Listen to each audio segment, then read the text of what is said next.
Tigray External Affairs Office released its briefing on Friday, February 4th, 2022, highlighting the blockade on humanitarian aid with no humanitarian supplies being allowed into Tigray through Samara-Maqala route, humanitarian corridor, and no fuel allowed into the region since August. Abil Tsagabo reports.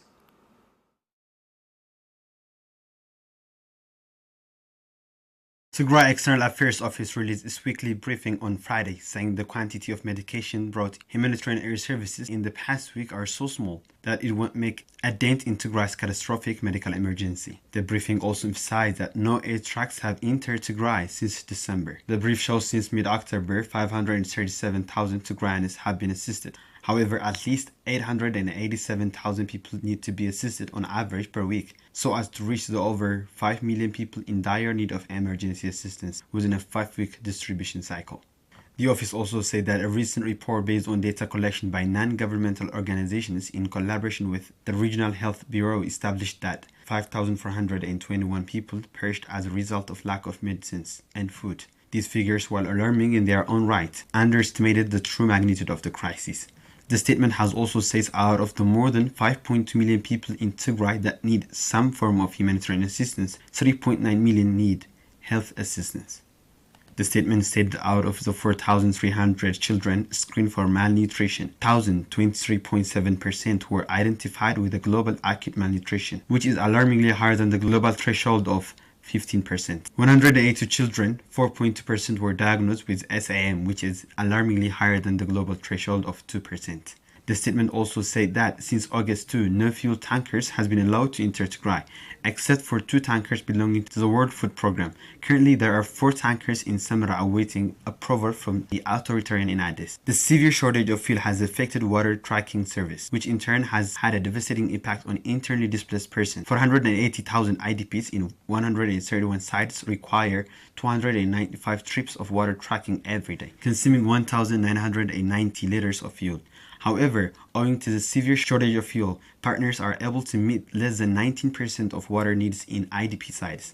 This acute problem is exacerbated by the fact that across Tigray, 54% of water points are not functional, affecting water access to 3.5 million people. The brief has also stated that the government in Addis, with the direct participation of Eritrean government and Afar regional forces, will instigate confrontations along the Afar-Tigray border so that it would be justifiable than suspend humanitarian cargo movement. So the office called on the international community to prevail on the federal government and its regional allies to allow unrestricted humanitarian access so that critical supplies can reach to those in desperate need. For the past 7 months, Tigray has been under all-encompassing siege that left millions in dire need of humanitarian assistance. In an interview with Tigray Television, head of Tigray Bureau of Social Affairs, Mulgeta Dabalko, says that more than 90% of the population in Tigray is in dire need of food assistance as the humanitarian catastrophe continues to exacerbate. We have a report. Mulgeta Dabalko, head of Bureau of Social Affairs, said that the numbers of people in need of assistance has continued to increase, with more than 90% of the population in Tigray in need of urgent humanitarian assistance, saying the blockade on humanitarian assistance and the discontinuation of all basic services has led to a humanitarian catastrophe of unimaginable proportions. We do have some 2.2 million IDPs. We do have some more than 1,000 family or civilian martyrs who lost their breadwinners. We do have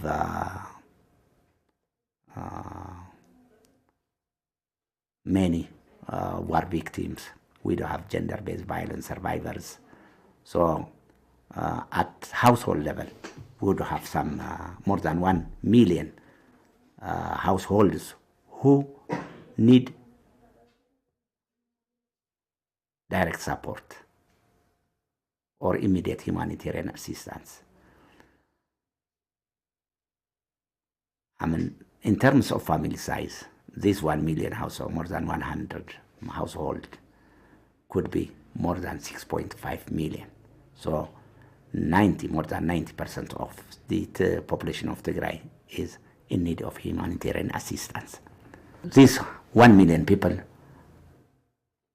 are not only needy humanitarian assistance, needy people for humanitarian assistance, but they are devoid or they don't have any shock absorber in time of even shock. So they don't have resilience capacity. They are, they face protracted crisis. They are at risk. If you don't allow them humanitarian assistance, they don't have any shock absorber at hand. Mulugeta also emphasized that while humanitarian cargo coming in through UN Humanitarian Air Service, UNHAS, on behalf of the Red Cross were promising signs to the quantity of the humanitarian supplies are insignificant considering the magnitude of the humanitarian catastrophe in the regional state.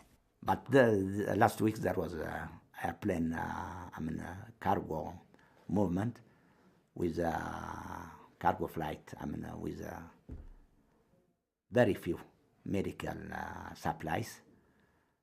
The attempts were made by ICRC. There were 8 flights. But there is also sabotage in the medical supplies with the flight. The airplanes are very small. A tourist airplane, which can pick some 5 to 4 quintals. They cannot carry even 7 people. Yeah. They don't have 7 seats. So, their attempt, thanks to the ICRC for doing such effort. But if they continue, such activity with small cargo flight, it will not, it will not help the needy people, which suffers from medical shortage in all hospitals in Tigray. He also added that an effective humanitarian response would require a complete lift of the siege on Tigray, including access to fuel, telecommunication, and banking services. So even for those scarce, what we get, scarce medical equipment, we don't have fuel at place. Plan International does not have fuel at store. ICRC does not have fuel at store. So even though you get the few medical supplies at Mekelle, it's very, there is a problem to distribute even to either the nearby hospital at Mekelle. They don't have a single liter fuel, let alone to distribute to Aksum, to Shire. They don't have any fuel to distribute to either. So the international community should understand the situation and should act as soon as possible before Tigrayans perish from the planet. Mulugeta said the deliberate attack on food supplies and crops by Ethiopian, Eritrean, and Amhara forces has devastated the community's ability to produce and purchase goods and services, leading to an overwhelming dependence on humanitarian assistance. In Tigray, since there was a deliberate looting by the invaders, no one is expected to contribute his own in time of shock. So the only expected institution or organ or body is the international humanitarian or the international community. But the international community, practically the international community is facing to support these needy people because of the blockage. So many people, millions are on the verge of, as a result of this situation, many people are at the verge of death because of famine, man-made famine. Mulugeta also said that the international community would need to play its part to secure unfettered access to humanitarian cargoes, attempting to reach the millions in dire need of humanitarian assistance. The international community is aware of this thing. They advocate starting from the return back of the Tigrayan government to its place. But there is no any. It was assumed that 100 trucks will come to Tigray so as to keep or to assist these needy people to humanitarian assistance. But let alone 100 trucks per day. We didn't get 10 trucks per month. So far, the past 35 days, even 40, now it's 40 days, we didn't get any single truck for humanitarian assistance. This is the situation. I mean, the Addis government made sometimes some sabotage. When they send trucks with wheat, they will not send fuel. When they send fuel, they will not send cash. So if you don't have the fuel, you will not able to, even though the trucks have reached Makale, if you don't have fuel, you will not able to reach the needy people. If you don't have some administrative cash, your experts will not in a position to distribute the already existing, scarce but already existing materials to the needy people. So the international community is aware of this sabotage, and together with the government and with the people, with the local NGOs and international, and we were engaging in advocating and in exposing the sabotage. But I mean, the response from the international community was, I mean, it was not effective in the past months. That's why, I mean, the government, the Addis government, come to total blockage. Since the past month, they failed to send even a single truck. The last convoy was Convoy 26. Convoy 26 were returned back from Abala by giving different misinformations to the world and to the international community. For months, the Ethiopian government has been accused of attempting to use hunger as a weapon of war, with multiple reports of its soldiers partaking in the deliberate destruction of farmers' production and farming equipment. Today, the African Union is launching a summit under the theme of building resilience in nutrition on the African continent, but may yet again fail to discuss the elephant in the room. This weekend, the African Union is assembling for its 20th annual summit under the theme, Building Resilience in Nutrition on the African Continent. The summit is being held in the home of the African Union, Addis Ababa, where for the past 15 months, the Ethiopian government has taken part in the deliberate destruction of food items, farming equipment, and has been blocking essential humanitarian aid from reaching the millions of people in dire need of humanitarian assistance. On 4 February 2022, Human Rights Watch highlighted that the government of Ethiopia has for 7 months maintained an effective siege in Tigray, preventing millions of people from accessing food, medicine, cash, and fuel. Set aside the man-made famine in Tigray, there are millions of people starving by drought caused due to a failure of rainy season for 3 consecutive years in the lowlands of Oromia, Somali, Southern Nations, Nationalities and Peoples region, and Afar. According to UNICEF, 6.8 million people in the 4 regions will be in need of urgent humanitarian assistance by mid-March, with over 850,000 children suffering from severe acute malnutrition. In addition to that, around 225,000 malnourished children and over 100,000 pregnant women in need of urgent nutrition support in Oromia and Somalia alone. UNICEF also announced that it needs $31 million to respond to more than 2 million drought-vulnerable people in Afar, Oromia, Southern Nations, Nationalities and Peoples region, and Somalia region, and $382 million to help humanitarian aid reach the millions in need across the country. On January 28, the House of People's Representative approved an additional budget of $2.4 billion, allocating over 74% to military expenditure. Just 1.75% of the budget allocated for military expenditure would have been sufficient to address the needs of the 2 million vulnerable people in lowlands of Ethiopia. More shockingly is that just $382 million would be sufficient to address the overall humanitarian situation in Ethiopia. That would be just 22% of the budget allocated for military expenditure. Despite the devastation that has been caused on millions of Africans across Ethiopia, the African Union has remained mute throughout much of the conflict, failing to hold its host country accountable. Alexander Hagos, a 10-year-old boy, and his family are just one of over 1 million people forcibly displaced from western Tigray, where Amhara regional forces have launched an ethnic cleansing campaign to rid western Tigray of its Tigrayan population.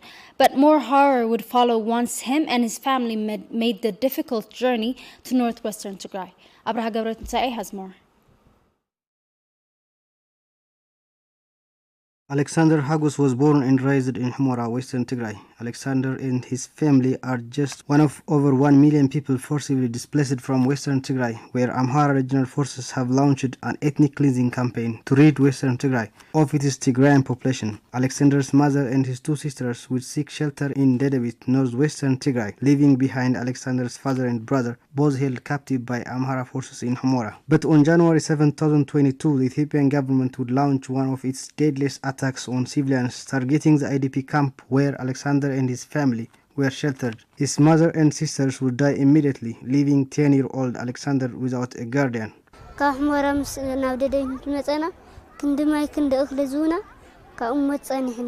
We were not welcomed with food and drinks. No, death and horror followed us here to the Debit. A drone attack at midnight killed my mother and 2 sisters. My mother was named Takin. My sisters were named Tsago and Fiori. They were all killed in the attack on the IDP camp. They had all been sleeping. Alexander says his father and brother had been detained by Amhara forces when he left Humora, but he says he fears the worst, as Amhara forces are known to torture and kill detainees. They would arrest my father every so often. One day, they assaulted him using stones and sticks. They had found him collecting wood. Another day, they came to the house with sticks and machetes to intimidate my brother, who was asleep at the time, and my father. They took them to the Kabale that day, and they have been detained ever since.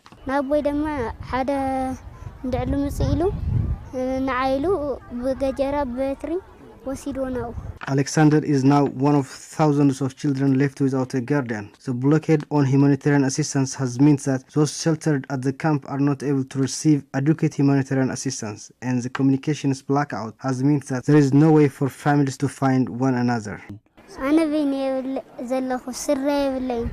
I'm alone now. I have no one to take care of me. I don't have my family around. My father and brother are detained in Humera. My mother and my 2 sisters have been killed in the drone attack in the Debit. I beg anyone that can help me to please try. The government of Tigray estimates that there are over 6 million people in dire need of humanitarian assistance, as close to 1 million people are in famine-like conditions. Children, pregnant and lactating women, and elderly compose a majority of internally displaced persons, which not only require humanitarian assistance but also medical treatment.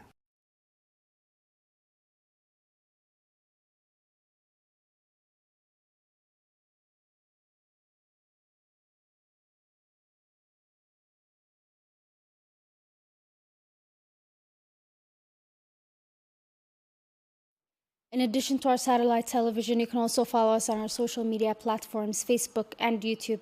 It was Sablor Klama with you today. Thank you for tuning in.